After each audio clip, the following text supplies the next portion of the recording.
Timirri gogaa fi asheetni isaatis ilma namaatiif faayidaa guddaa qaba. Timirri albuudota qaama namaatiif barbaachisan hedduun badhaadhee jira. Isaan keessaa faayibar, pootaashiyeem, koopper, mangaaniiz, magneeziyemii fi viitaamin B6. Faayidaalee timiraa keessaa qabxiin duraa garaajiisuudha. Garaa gogeessiisa. Kan afaan Amaariffaatiin yehood dirqata jedhamu san. Albuudni nyaata keessaa waan kanaaf akkaan barbaadamu faayibar jedhama. Timirri faayibar kanaan badhaadhina qaba. Namni hedduun sagaraan bahuu fi didee rakkatee haakima dhaqa. Wanti akkanaa immoo kan nama mudatu wayita garaan nama gogeedha. Kanaaf timirri furmaata gaariidha. Yeroo hedduu nyaata dursanii timira xiqqoo nyaachuun rakkina kanaaf furmaata gaariidha. Kanaaf timirri mar'imaan furdaa akka gaariitti dalagaa isaa akka dalagu taasisa. Akkasumas carraa kaansarii mar'imaaniitiin dhibamuu hir'isa. Kormammuunis akka namatti hin baane godha. Qabxiin lammaffaan immoo fayyaa onneetiif faayidaa guddaa qaba. Albuudni faayibar kun fayyaa mar'imaanii qofaaf osoo hin taane fayyaa onnee teenyaatiifis faayidaa guddaa qaba. Qabxiin sadaffaan faayidaa timiraa keessaa akka qaamni hin dhiitofne godha. Akkuma jalqaba irratti isiniif ibsuu yaadetti timirri albuuda magneeziyem jedhamuun badhaadhee jira.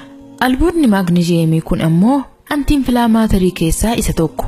Antiinfilaamaatarii jechuun guruuppii dawaa dhukkubaati. Timirri immoo antiinfilaamaatarii keessattis ramadama. Antiinfilaamaatariin timira keessatti argamu kun immoo dhiitaa qaamaa ittisa. Albuudni magneeziyemii yoo qaama keenya keessatti fudhanne qaama dhiita'e fayyisa. Akkasumas dhukkuba dhahannaan onnee dabaluu yookiin kaardiyoovaaskular namarraa ittisa. Dabalataan immoo mudaan muddiin dhiita'uu fi dhukkuba narvii kan alzeemersi jedhamus namarraa ittisa. Dhukkubni alzeemersi jedhamu kun narviin namaa akka of dadhabu godha. Wayita san qaamni namaa hollachuu eegala. Dhiyeenya kana boksariin beekamaan lammii Ameerikaa kan amantiin isaa muslimaa Muhammad Aliin dhukkubuma narvii kanaan yeroo dheeraaf dhukkubsatee du'e.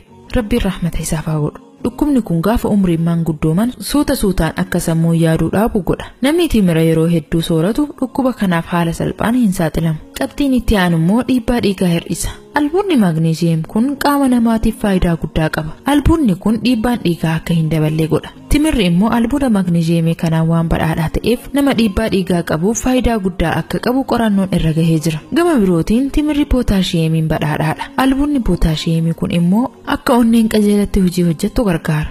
Qabxiin shanaffaan immoo dhukkuba tasa sammuu nama tuqee haasa'uuf socho'uu nama dhoorku yookiin istirook kan jedhamu akka nama hin qabne godha. Dhukkubni kun dhukkuba hamaadha. Nama nagayaa kana gama bineensa socho'uu hin dandeenyetti jijjiira. Rabbiin nurraa haa qabuuti. Dhukkubni kun akkuma tasaa sammuu namaa qaba. Namni dhukkuba kanaan qabame immoo dubbachuu fi socho'uus hin danda'u. Alhamdulillah, Rabbiin dhibee uume dawaa sochii uumee jira. Kanaafuu namni timira yeroo hedduu sooratu dhukkuba kanaan haala salphaatti hin qabamu. Qorannoo Yuunivarsiitii Saayinsii fi Teekinooloojii tokko keessatti gaggeeffameen timirri ciniinsuu fi da'umsa irratti faayidaa qabaachuun isaa mirkanaa'ee jira. Qorannoo waggaa tokkoof ji'a tokko dubartoota 69 irratti gaggeeffameen dubartoonni osoo ciniinsuun isaanii hin gahin torbaan 4 dursanii timira nyaataa turan dawaa ciniinsuu kaleessu kan akka ciniinsifattu godhu. Anesteeziyaa osoo hin fudhatin uumaan ciniinsifatanii dahuu danda'anii jiru. Dubartiin timira hin nyaatin immoo ciniinsuu uumaatiin dahuu dadhabanii dawaan ciniinsuu kennamee fi akka dahan godhamanii jiru.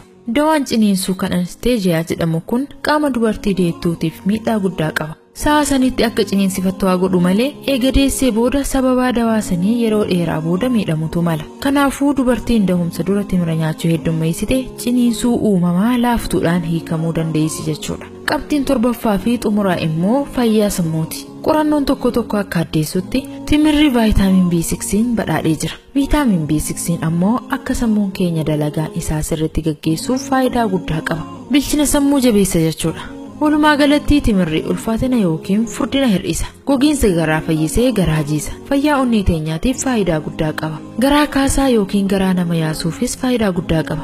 Hanqina seelii dhiiga deemaatiifis faayidaa guddoo qaba. Sirna hargansuutii fi sirna soorata daakuutiifis faayidaa qaba. Kormammuun akka namatti hin baane ittisa. Akkasumas kaansariin mar'imaanii akka nama hin qabne dhowwa.